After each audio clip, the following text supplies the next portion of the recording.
So in today's video, we go to Ald'ruhn. This is quite a dusty town, I guess. Besides that, we're here to meet Hassour Zainsubani. He's gonna go and tell us more about the Nerevarine cult and the Ashlanders, but Caius has advised us we have to get him a gift beforehand, otherwise he won't speak to us. While looking for Hassour, I do pop into the Fighters Guild and meet Perseus Mercius. He tasks us to go to Vars to clear out some necromancers. However, this is in the Sheer region, and that's too far away for us, so we'll go and get to that another time. No idea where this guy is. It's like down here. Hello, I am Hassour Zainsubani. Brian, may you bless and be blessed. I do not wish to be rude, but if you have business, speak it. For I am at leisure and would prefer to be alone with my thoughts. I see you wish to learn of the Ashlanders from me. And why is it you wish to learn? What are their gift-giving customs? A curious question. A gift is a sign of courtesy among strangers and affection among friends. Among strangers, a thoughtful gift is a sign that you are cautious and considerate and aware of other people's wants and needs. Such is particularly useful for traders and travellers. Among friends, it is a private thing. Oh, so he wants a book of poetry. After talking to Hassour, he tells us he likes poetry. So I go and get him a poetry book. I really hope he enjoys Ashland hymns. Returning back to Hassour, he gives us some notes on the Nerevarine cult and the Ashlanders. He basically goes on to explain that they have gift-giving customs, and that's how you earn their respect.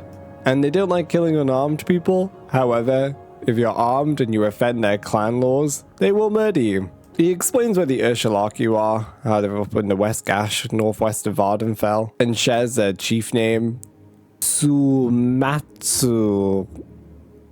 Yeah. We head back to Caius and Balmora, and I end up telling him about the disturbing dreams we've been having. He gives us some advice to not talk about this because the temple would deem us as crazy, and we'll get locked up.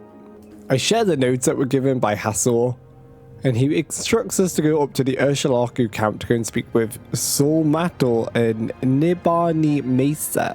Before heading off to the Urshilaku camp, Caius explains what's actually going on. He goes on to explain that the Emperor pulled us out of prison because we meet the appearance and the conditions of the Nerevarine prophecies. The Emperor believes we can become the Nerevarine, and Caius has been set to guide us on this task. So the next step is to go and meet the heads of the Nerevarine cult. We need to tell them our story and then test ourselves against the Nerevarine prophecies. So that's what we do. We head over to the Silk Strider, take it to Ald'ruhn, and get walking. A lot of walking. Oh, there's a person. Who are you? I don't know you. What do you want? I don't know.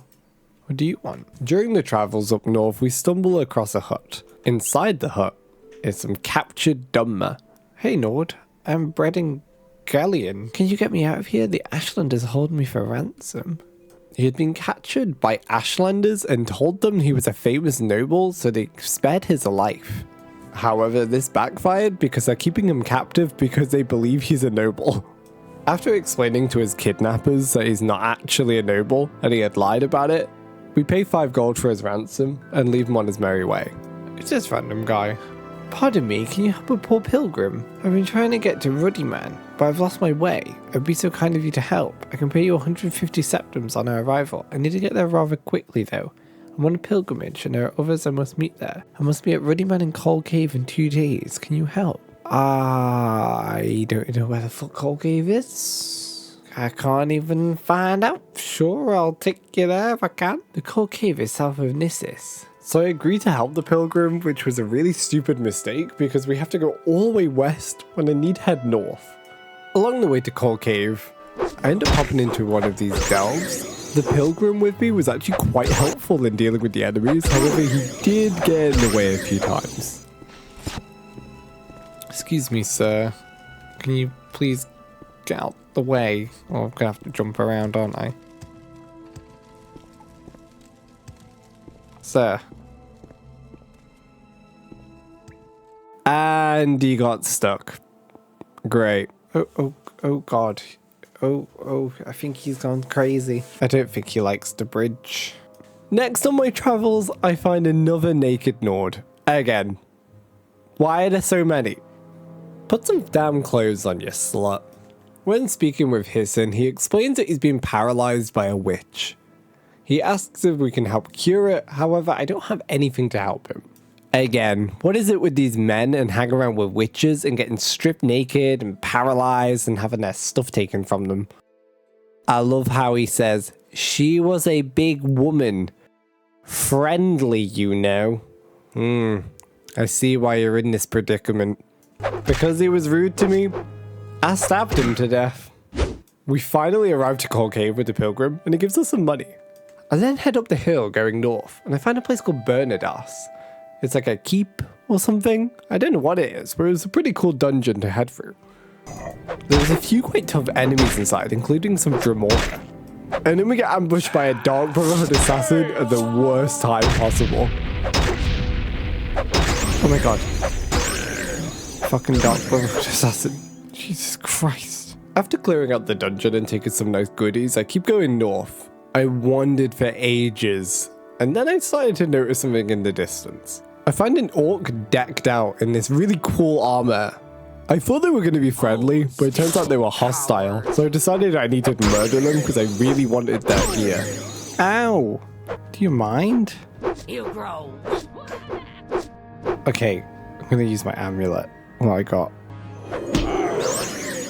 Thunderfall. I'm going to try this. You grow. Our blood is Perfect.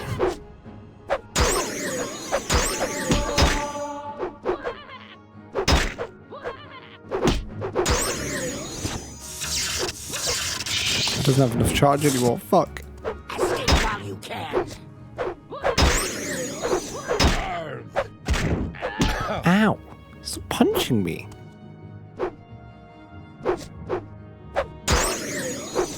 That armor's so cool though. I really want it. Come on.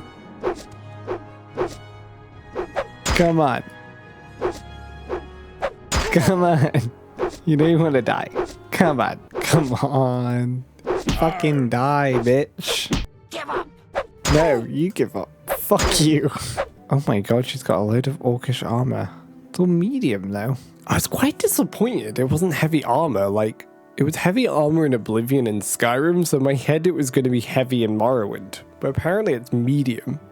I murdered a second orc, and then I head inside the ruins. Let's have a look inside. It's like a Daedric ruin. This is crazy.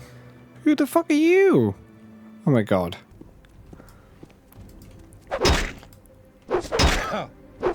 You will bring me great honor. Come on. Fuck you. Come on. Great honor. Give up. Come on. Come on. Inside there was a few enemies to kill, including this orc woman who was a mage. That was quite scary.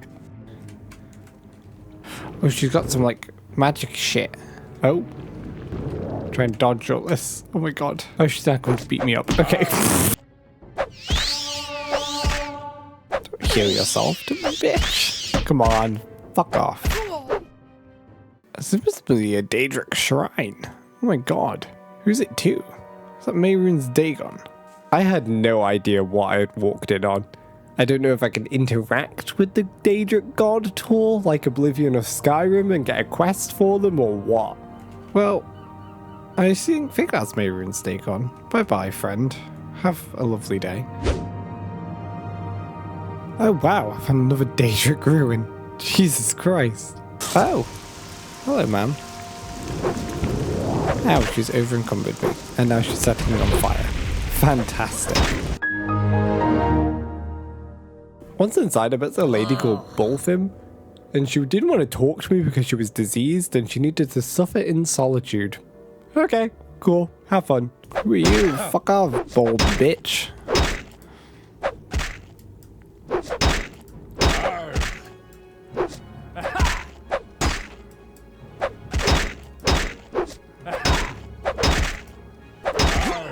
Steel Blade of Heaven. Levitate 50 points. Oh my god. Yeah. Oh my god, there's another guy as well. Hello? I know if I've been killed. Fuck. Right, let's kill both of these guys in the war. Summon the Daedra. The enemies in there were quite tough. Since they had murdered me, I tried to pick them off one by one as best I could. I got myself a glass war axe and Imperial silver cuirass from the dead bodies, which was a nice little upgrade. But by far the best thing I found in the shrine is the steel blade of heaven on this bald guy that I killed. If you equip the dagger and cast a spell on it, you can levitate for 50 points for 30 seconds on self, which is so good. And don't worry, I tested it out as soon as I got off the shrine. Oh my god, I finally made it. Urshilaku camp. Oh my god, it's taken forever to get here. When talking to the cultists, they asked me to get them some trauma root. Luckily, there was a few bushes outside of the camp, so it was quite an easy task. When dropping this after them, they said I can go and speak with Zainsubani in his yurt. This was all to get his permission so I could speak to the leaders of the cult. When speaking to Zainsubani, I think that's how I say his name? Zainsubani? Zainsubani. Yeah, we're going with that. When speaking to Zainsubani, he asks what we should do to gain his trust. We decide to give him some gold, because that's what gets everyone's trust in this game. Zainsubani lets us go to speak to Saul Matul. Yes. I feel like his name changes every time I say it. Probably. He explains to us that the Nerevarine prophecies can only be tested if you're a part of the Nerevarine cult. However, he says if we're a clan friend of the Ashlanders, he could submit us to Nabani Mesa, who's the wise woman who can test us against the Nerevarine prophecies. To do this, he tasks us to go to the Urshilaku burial caverns and fetch the bone biter bow from his father's body. So that's what we'll be doing next time. If you've enjoyed the video, please give it a like and subscribe to the channel if you've enjoyed. And if you'd like to leave a comment, feel free, the more the merrier. And I'll catch you all in the next one.